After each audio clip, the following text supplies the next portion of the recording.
আমাদের আজকের গল্প রক্তের টান। কলমে অরিন্দম নাথ। মেঝেতে বসে আলুর খোসা ছাড়াচ্ছিলেন সুতপা। সকালের শরীরটা বিশেষ ভালো ছিল না, বেশি কিছু রাঁধেননি। ফ্রিজে যা ছিল তাই খেয়ে নিয়েছেন। একার জন্য রান্না করতে ভালো লাগছিল না। অবশ্য প্রতিদিনই দুপুরে একাই থাকেন সুতপা। স্বামী দীপকবাবু কলেজে চলে যান, কাছেই কলেজ। দীর্ঘদিন এই কলেজেই অধ্যাপনা করছেন তিনি। মেয়ে স্বাতী সেকেন্ড ইয়ারে পড়ে, সেও বেরিয়ে যায় 9টার মধ্যে। ট্রেন ধরতে হয়। দীপকবাবু কোনোদিন তাড়াতাড়ি ফেরেন, ক্লাস বেশি থাকলে বিকেল হয়ে যায়। মেয়ে ফিরতে ফিরতে সন্ধে হয়। দেয়াল ঘড়িতে 7টা বাজল।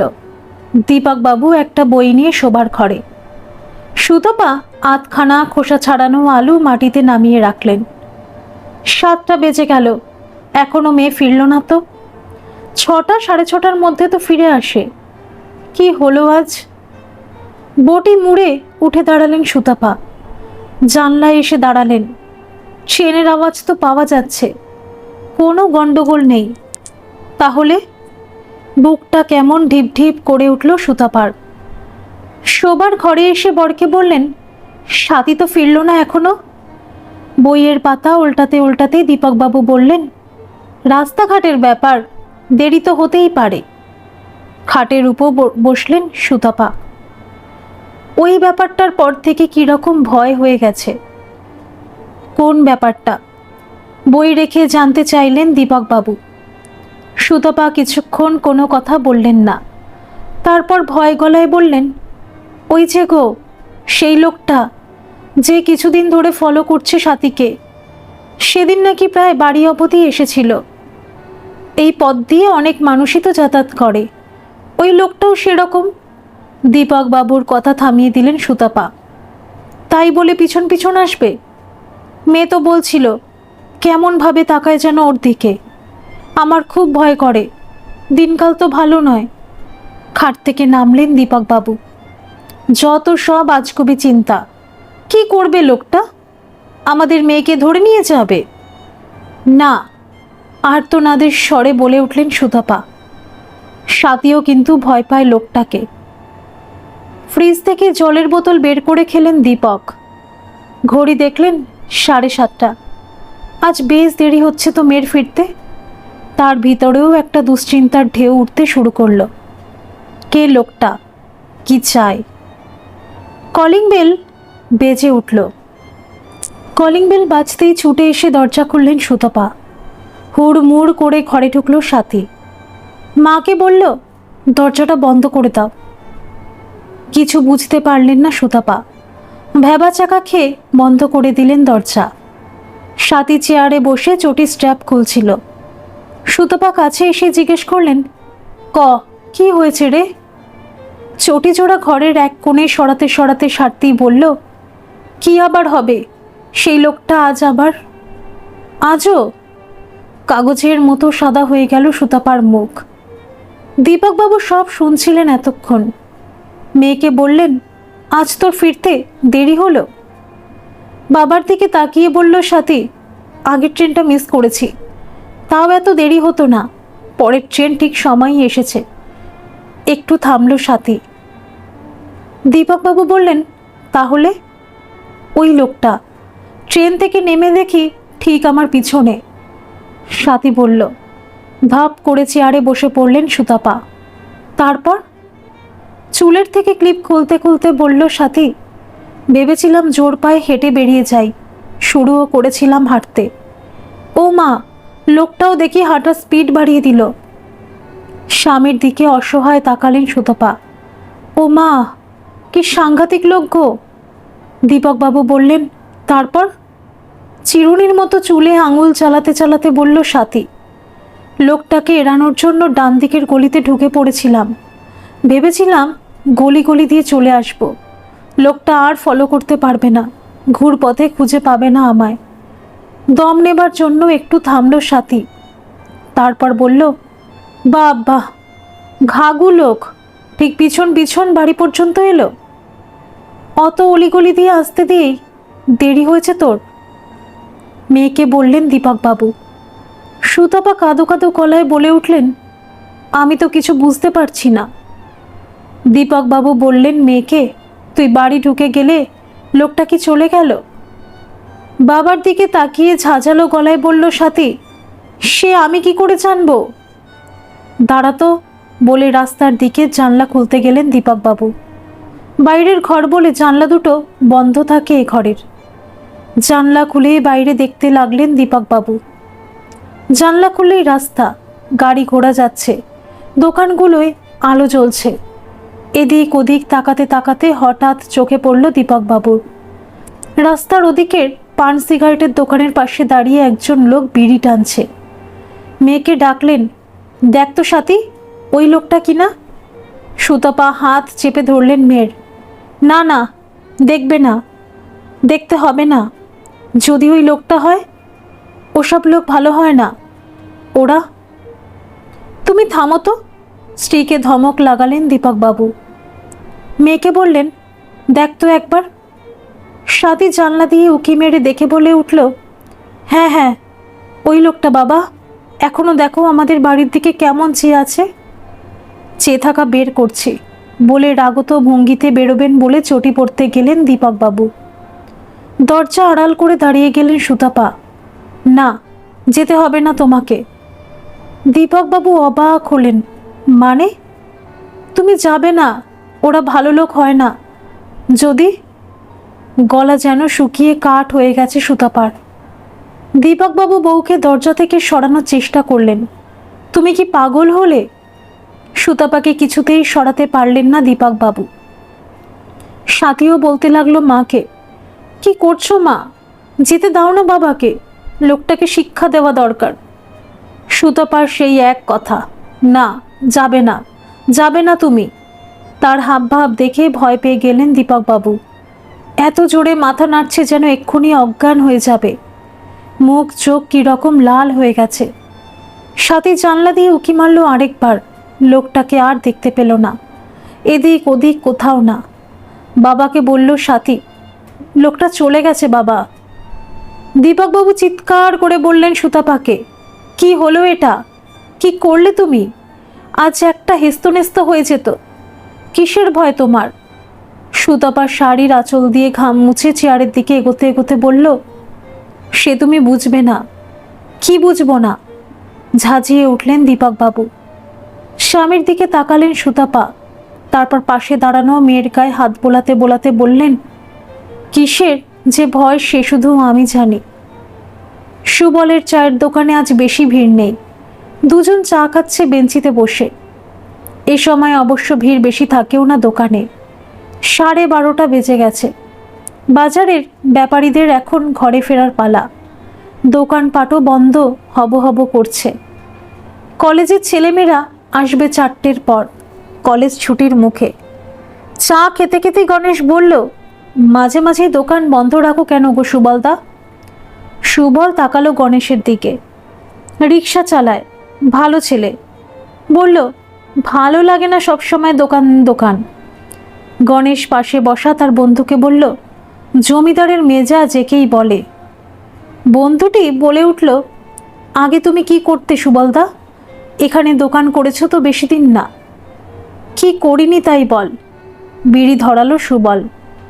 গণেশ বলে উঠল, আগে ভালো চাকরি করতো সুবলদা, বিরাট কোল্ড স্টোরেজে। ওই যে রে, এখান থেকে কয়েকটা স্টপেজ গেলেই যে ধর্মপুর, ওইখানে। তাই না সুবলদা? বিড়িটা নিভে গেল সুবলের। মাথা নাড়ল শুধু, কিছু বলল না। ছাড়লে কেন চাকরিটা? বন্ধুটি জানতে চাইল। সুবল তাকিয়ে থাকলো বাইরের দিকে। তার চোখের সামনে দিয়ে সিনেমার দৃশ্যের মতো চলে যেতে লাগলো তার নিজের গ্রাম, নিজের বাড়ি, কোল্ড স্টোরেজের চাকরি। মোটামুটি মাইনে যা পেত ভালোই চলে যেত। মনে পড়ে যায় গ্রামের মাঠ, ফুটবল খেলা, আর আর মনে পড়ে লক্ষ্মীকে। লক্ষ্মীর কথা মনে পড়লেই সুবল উদাস হয়ে যায়। মনে পড়ে তাদের গ্রামের সেই সবুজ মাঠ, ছোট্ট নদী, কত গাছপালা আর মাটির সরু পথ বেয়ে লক্ষ্মীর ছুটে আসা। কোল্ড স্টোরেজে বুধবার ছুটি থাকতো সুবলের। বুধবার হলেই বিকেলের দিকে তার কাছে আসতো লক্ষ্মী। সুবল জিজ্ঞেস করত, এই যে তুমি প্রায় প্রতি বুধবার আমার সাথে দেখা করতে আসো, বাড়িতে কিছু টের পায় না তো? সুবলের টালির ঘরের মাটির বারান্দায় বসে পা দোলাতে দোলাতে বলে লক্ষ্মী, কি করে টের পাবে? আমি তো বন্ধুর বাড়ি যাবার নাম করে আসি। প্রতি বুধবার বন্ধুর বাড়ি? সুবলের অবাক লাগে একটু। পা দোলানো থামিয়ে লক্ষ্মী বলে, না বাবা না, যে বন্ধুর বাড়ি যাব বলি সেই বুলার মা ভালো সেলাই জানে, সেলাই শিখতে যাই বলেই বেরোই। মাকে বলেছি, কাকিমা মানে বুলার মায়ের ওই দিন বিকেলেই সময় থাকে একটু। সেলাইয়ের জিনিসপত্র জানতে চায় সুবল। বুলার আছে, ব্যাগে ভরা, ফেরার সময় নিয়ে যাই, বুলা গিয়ে নিয়ে আসে পরে। বলতে বলতেই নিজে হেসে ফেলে লক্ষ্মী। আর লক্ষ্মীর সেই হাসি দেখে সুবলের প্রাণ জুড়িয়ে যায়। মনেই থাকে না যে সে তার মালিকের মেয়ে। কোল্ড স্টোরেজটা লক্ষ্মীর বাবার, প্রচুর পয়সা, গাড়ি আছে, দোতলা পাকা বাড়ি, 3 ছেলে মেয়ে, 1 ছেলে 2 মেয়ে। লক্ষ্মী সবার ছোট বলে বাবা মার খুব আদরের। কাজে গিয়েই লক্ষ্মীর সাথে ভাব সুবলের। ওদের বাড়ির পাশেই কোল্ড স্টোরেজ, সামনে অনেকখানি খোলা জায়গা, সেখানে দিদির সাথে খেলতো লক্ষ্মী। সুবলের ভালো লাগতো। নিজের তো কোনো ভাই বোন নেই। ছোটবেলায় মা মারা গেছে, বাবা যাত্রা দলে বাঁশি বাজাতো, মাঝে মাঝে বাড়ি আসতো। ঠাকুমার কাছেই মানুষ সুবল। বাবা যে একদিন কোথায় চলে গেল, দিনের পর দিন আর আসে না। এখানে ওখানে খবর নিয়ে জানা গেল যে যাত্রা দলের কাকে যেন বিয়ে করেছে, অন্য জায়গায় ঘর ভাড়া করে থাকে। লক্ষ্মীরা 2 বোন যখন খেলতো ভালো লাগতো সুবলের। কি সুন্দর খেলছে, কি সুন্দর বাবা কোথাও বেরোনোর সময় ছোট বড় 2 মেয়ের চুলেই হাত বুলিয়ে যায়। সন্ধেবেলা কাজের চাপ কম থাকলে মাঠের এক কোনায় বসে বাঁশি বাজাতো সুবল। বাবার কাছে একটু শিখেছিল, বড় হয়ে নিজেই বাজাতে শিখেছে। খুব ভালো লাগে বাজাতে। টিফিনের থলেতে বাঁশি নিয়ে আসে। একদিন চোখ বুজে বাজাচ্ছিল সুবল। হঠাৎ চোখ খুলে দেখে বাড়ির উঠোনে দাঁড়িয়ে শুনছে লক্ষ্মী। সুবলের বাঁশি শুনতে খুব ভালোবাসত লক্ষ্মী। পরে বলেছিল সুবলকে। মাঝে মাঝে সুবলের বাঁশির সাথে নাচত লক্ষ্মী। পরে যখন সুবলের বাড়িতে আসতো তখন ওর পায়ের শব্দ যেন সুবলের হৃৎপিণ্ডের শব্দের সাথে মিশে যেত। ঠাকুমা মারা যাবার পর একাই থাকতো সুবল, নিজেই রাঁধত। লক্ষ্মী ওর বাড়িতে এসে ওর রান্না খেয়েছে। আস্তে আস্তে ওরা দুজনের কাছে চলে এলো। লক্ষ্মী বড় লোকের মেয়ে, সুবলের মতো গরিবকে ভালোবাসতে একটুও চিন্তা করেনি সে। আর এই ভালোবাসা পর্বেই এক বিকেলে ঘরের ভাঙা খাটের উপর ওদের দুজনের শরীর একসাথে মিলে গিয়েছিল। লক্ষ্মী একদিন এসে বলে, আমি আর বাড়ি ফিরব না, তোমার এখানেই থাকবো। চমকে উঠেছিল সুবল। মানে? মানে আর কি, বউ বর যেমন থাকে বিয়ে করব আমরা, স্পষ্টভাবে বলেছিল লক্ষ্মী। তোমার মা বাবা? অবাক জিজ্ঞাস্য সুবলের। লক্ষ্মী বলেছিল, মানবে না, তোমার কাজটাও যাবে, আমাদের চলে যেতে হবে অন্য কোথাও। পরে বুঝেছিল সুবল, লক্ষ্মী তখন মা হতে চলেছে, 3 মাস চলছে। সেদিনের সেই বিকেলের ভালোবাসার ফসল। আর এই কারণেই লক্ষ্মী এত বেপরোয়া হয়ে উঠেছিল সুবলকে বিয়ে করতে। লক্ষ্মীকে বুঝিয়ে কোনো লাভ হলো না। মা বাবা তার পেটের বাচ্চার কথা টের পাবার আগেই সে চলে আসতে চায় সুবলের কাছে। না এলে ওর বাচ্চা নষ্ট করে দেবে, সুবলকে মেরেও ফেলতে পারে।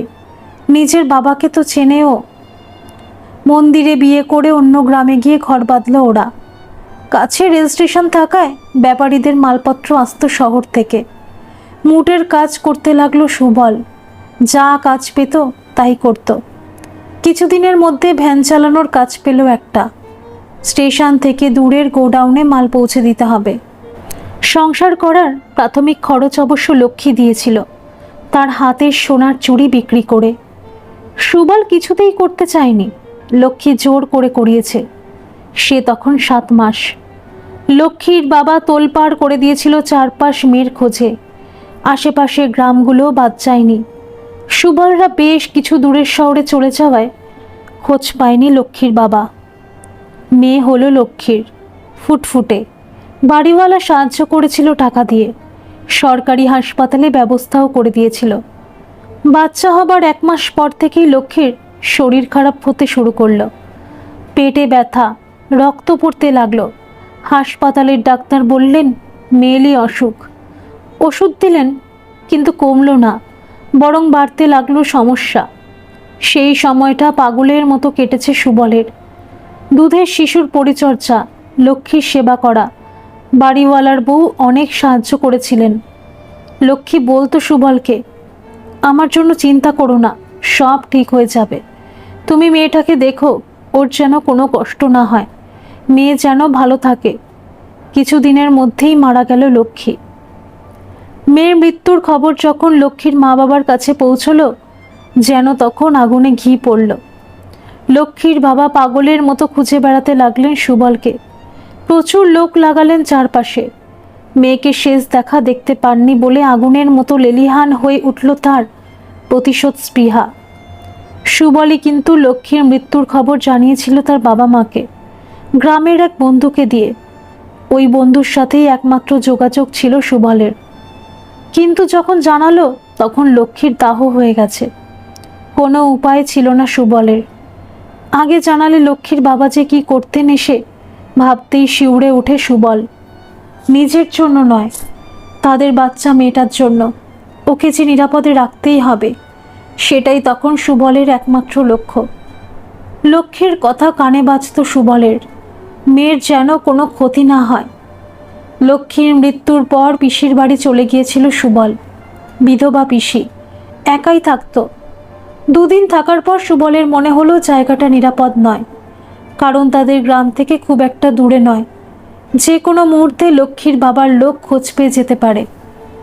সে এক সময় কেটেছে সুবলের। দিনের আলোতেও অন্ধকার কাটত না। নিজে খেতে না পেলেও বাচ্চার দুধ জোগাড় করেছে যেমন করে হোক। পিসি কিছু টাকা দিয়েছিল বাচ্চার মুখ দেখে। রাত দিন মাথার মধ্যে এক চিন্তা, বাচ্চাটাকে নিয়ে কি করব। পিসির বাড়ি যেদিন ছাড়ল সুবল, সেই রাতেই কাঁথা মোড়ানো মেয়েকে নিয়ে এ রাস্তা সে রাস্তা পাগলের মতো ঘুরল সুবল।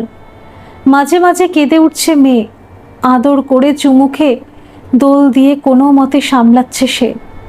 শেষে সুবলের মনে হলো এরকমভাবে অসম্ভব। মেয়ের যদি কিছু হয়ে যায়, লক্ষ্মীর কাছে কি জবাব দেবে। পথ ঘাট নির্জন হয়ে গেছে বেশ। এক জায়গায় বসে মন স্থির করে ফেলল সুবল। বুক ফেটে যাচ্ছে, চোখের জল বাঁধ মানছে না, তবু করতে হবে। মেয়ের মুখছে, মেয়ের ভালোর জন্য। নিজের হাত দুটোকে এখনো ঘেন্না হয় সুবলের। ছি, কি করে পারলো এটা। 2টো হাত কেটে ফেলতে ইচ্ছে করে নিজের। কতভাবে কতবার যে আঘাত করেছে নিজের হাত দুটোকে। সেই রাতে যখন একা হাঁটছিল সুবল রাস্তা দিয়ে, তখন মনে হচ্ছিল কি ভারী হয়ে গেছে তার শরীর, টানতে পারছে না যেন। মনে হচ্ছিল তার মতো অপরাধী, তার মতো নরাধমের এরকমই হয় বোধ হয়। কোনো শাস্তি যেন তার পাপের বোঝা হালকা করতে পারবে না। সুতপার চোখে ঘুম নেই, অনেক রাত পর্যন্ত জেগে থাকেন। দীপকবাবু প্রতিদিন একটা করে বই নিয়েই শোন, পড়তে পড়তেই ঘুমিয়ে পড়েন। সুতপার ঘুম আসতে চায় না কিছুতেই। এপাশ ওপাশ করেন, নানা রকম চিন্তা যেন মাকড়সার জাল বনে তার মাথার ভিতর। নতুন একটা বাতিক হয়েছে আবার। মাঝে মাঝে গিয়ে মেয়ের ঘরটা দেখে আসেন, আলো জ্বলছে কিনা, মেয়ে ঘুমিয়েছে কিনা। 2-1 দিন দরজায় ধাক্কাও দিয়েছিলেন। মেয়ে ভয় পেয়ে দরজা খুলে বলেছিল, শরীর খারাপ লাগছে তোমার। থতমতকে সুতপা বলেছিলেন, না না, শরীর খারাপ হবে কেন। তবে ঘুম চোখে জিজ্ঞেস করেছিল সাথী। এমনি দেখতে এলাম তুই ঘুমিয়েছিস নাকি, বলে কোনো মতে নিজের ঘরে পালিয়ে এসেছিলেন। কেমন যেন ভয় হয় সুতপার। মেয়ে ঘরে আছে তো, রাতের অন্ধকারে কিছু ঘটে যায়নি তো। কলেজ থেকে ফেরার পথে ওই লোকটার সাথীর পিছন পিছন আসা বন্ধ হয়নি। প্রতিদিনই প্রায় আসে। ব্যাপারটা সাথীর এখন খানিকটা গা সওয়া হয়ে গেছে। কিন্তু সুতপার ভয় কাটেনি। কি চায় লোকটা? কিডন্যাপ করবে সাথীকে, নাকি অন্য কিছু? ব্ল্যাকমেল করবে কি না সে চিন্তাও করে মাথার ভিতরে। আবার ভাবেন, ব্ল্যাকমেল করবেই বা কেন? কোনো কারণ তো নেই। দু একবার উঠে জল খান সুতপা।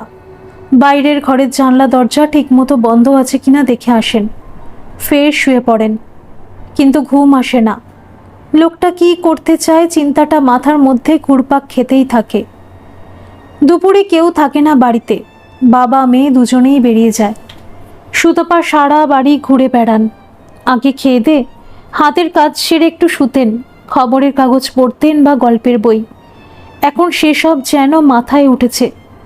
মাঝে মাঝে বাইরের ঘরের জানলা খুলে রাস্তার দিকে তাকিয়ে থাকেন, যেন খোঁজেন লোকটাকে। যদি ঘুরে বেড়ায় রাস্তায়, যদি দেখতে পান। এক অদ্ভুত বিপন্নতা ঘিরে ফেলেছে সুতপাকে।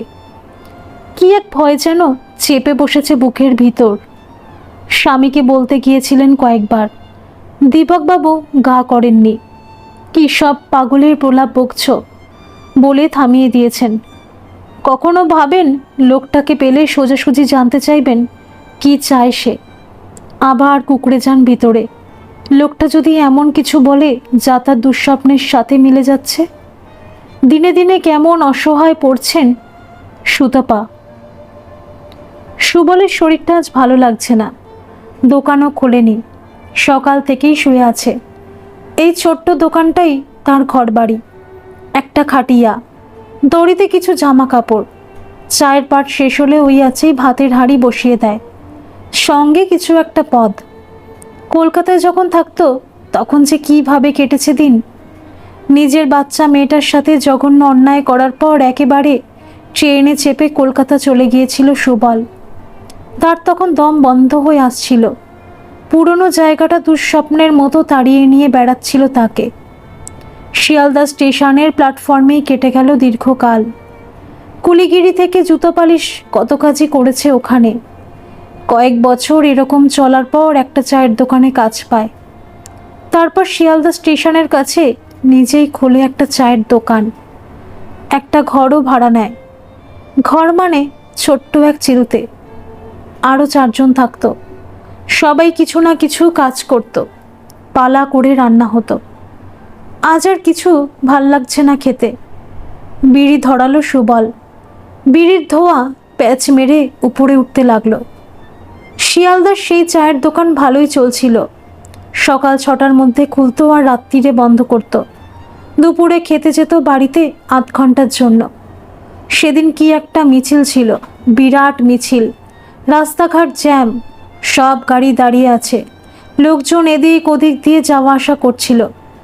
হঠাৎই নজর পড়েছিল সুবলের। চমকে উঠেছিল। গরম চা ছলকে পড়ে গিয়েছিল হাতে। মেয়েটি দোকানের সামনে দাঁড়িয়ে গিয়েছিল একটা হাতে টানা রিক্সাকে সাইড দেবার জন্য। তখনই দেখল সুবল, অবিকল লক্ষ্মীর মতো, যেন সুবলের লক্ষ্মী এসে দাঁড়িয়েছে দোকানের সামনে। সেই মুখ, সেই একই রকম চোখ, রং একটু চাপা। সুবলের সব গোলমাল হয়ে গেল। কিছুক্ষণের মধ্যেই স্টেশনের দিকে চলে গেল মেয়েটি। সুবলের যেন জ্ঞান নেই তখন। জোর পায়ে যেতে লাগলো মেয়েটি যেদিকে গেছে সেই দিকে। পড়ে রইল দোকান। কয়েকজন খদ্দের ছিল দোকানে, তারা অবাক, ডাকাডাকি করল। সুবলের কানে সে ডাক পৌঁছলো না। যে স্টেশনে মেয়েটি নামলো সুবলও নামলো সেখানে। মেয়েটি লেডিসে উঠেছিল, তার পরের কামরাতেই ছিল সুবল। স্টেশনে নেমে মেয়েটির পিছন পিছন হাঁটতে লাগলো সুবল। ওর কেবলই মনে হচ্ছিল লক্ষ্মী যাচ্ছে সামনে সামনে। বাড়ি এলে বাড়িতেই ঢুকে গেল মেয়েটি। সুবল দাঁড়িয়ে থাকলো অসহায়ের মতো। ফিরে এলো সুবল শিয়ালদা স্টেশনে, কিন্তু তার অপেক্ষা চলতে থাকলো প্রতিদিন, লক্ষ্মীকে আবার দেখবে বলে। পেয়েও গেল একদিন দেখতে। বন্ধুদের সাথে গল্প করতে করতে স্টেশনে ঢুকছে। চায়ের দোকানের চেয়েও স্টেশনে ঢোকার বড় গেটের দিকে তখন সুবলের নজর থাকতো বেশি। আরও 2-4 দিন মেয়েটির বাড়ি অবধি গিয়েছিল সুবল মেয়েটির পিছন পিছন। প্রতিবারই তার মনে হতো এ তার লক্ষ্মী, একেবারে অবিকল। কলকাতার এত বছরের বাস তুলে ফেলার সিদ্ধান্ত নিল সুবল একদিনে। চলে এলো মেয়েটি যে স্টেশনে নামতো সেখানে। স্টেশনে জায়গা পেল না, পেল এখানে বড় রাস্তার পাশে। কলকাতায় কিছু টাকা পয়সা জমেছিল, তাই দিয়ে এই ঝুপড়ি ঘর ভাড়া নিল। সামনেটা চায়ের দোকান আর ভিতরে থাকা। মেয়েটি সন্ধেবেলায় ফিরত। সময় মোটামুটি জানা হয়ে গিয়েছিল সুবলের। মেয়েটি ট্রেন থেকে নেমে হাঁটত, সুবলও পিছন পিছন। মেয়েটা টের পেয়ে গিয়েছিল, পিছন ফিরে দেখতো বারবার, হাঁটা স্পিড বাড়িয়ে দিত। কাশির দমক উঠল সুবলের, উঠে জল খেলো। একটু থিতু হলে ভাবল একবার ঘুরে আসি। এর আগেও দুপুরের দিকে মেয়েটির বাড়ির চারপাশে ঘুরে এসেছে কয়েকবার। উঠে দাঁড়িয়ে প্যান্ট আর জামা পরে নিল সুবল। বাইরের ঘরের জানলায় দাঁড়িয়ে আছে সুতপা। সময় যেন কাটতেই চায় না। একা বাড়িটা যেন পাথরের মতো চেপে বসে বুকে। দুপুর যেন খা খা করছে। রাস্তা ফাঁকা হয়ে গেছে, দোকানগুলো ঝাঁপ ফেলে দিয়েছে। বোবা আকাশের মতো তাকিয়ে আছেন সুতপা। হঠাৎ মনে হলো একটা লোক তাদের বাড়ি থেকে একটু এগিয়ে দাঁড়িয়ে গেল। ভালো করে দেখতে লাগলেন সুতপা। লোকটি তাদের বাড়ির দিকেই তাকিয়ে আছে। সুতপা জানলার পাল্লা ভেজিয়ে একটু ফাঁক করে রাখলেন, দেখতে লাগলেন সেই ফাঁক দিয়ে। লোকটি আবার ফিরে যেতে লাগলো, আবার দাঁড়ালো, নজর বাড়িটার দিকেই। এই কি তবে সেই লোকটা? সুতপার হাত পা অবশ হয়ে গেল। কি করবেন এখন ভাবতে ভাবতেই খেয়াল করলেন লোকটা আর নেই। কোথায় গেল, কোথায় গেল? ওকে মারতে মারতে সুতপার মনে হলো এই সেই লোকটা। একে ছেড়ে দেওয়া ঠিক হবে না, যা থাকে কপালে। আর পারছেন না তিনি দিনের পর দিন। এক অজানা ভয় মরে যাচ্ছেন তিনি। দরজায় তালা দিয়ে রাস্তায় নেমে এদিক ওদিক তাকালেন সুতপা। প্রথমে কিছু দেখতে পেলেন না, তারপর মনে হলো বড় রাস্তার দিকে ওই তো হেঁটে যাচ্ছে লোকটা। দাঁড়ান! গলায় যতটা সম্ভব জোর এনে চিৎকার করে বললেন সুতপা। ফাঁকা রাস্তায় বেশ জোরেই শোনালো তার গলা। লোকটি দাঁড়িয়ে গেল। সুতপা জোর পায়ে লোকটির কাছে গেলেন। কে আপনি? লোকটি হকচকিয়ে গেছে, কি বলবে বুঝতে পারল না। কানে যাচ্ছে না কথা? কে আপনি? চিৎকার করে উঠলেন সুতপা। লোকটি আগাগোড়া দেখছিল সুতপাকে। মৃদু স্বরে জবাব দিল, আমার নাম সুবল, সুবল দাস। সুতপা জিজ্ঞেস করলেন, কি করছিলেন এখানে এই দুপুরবেলা?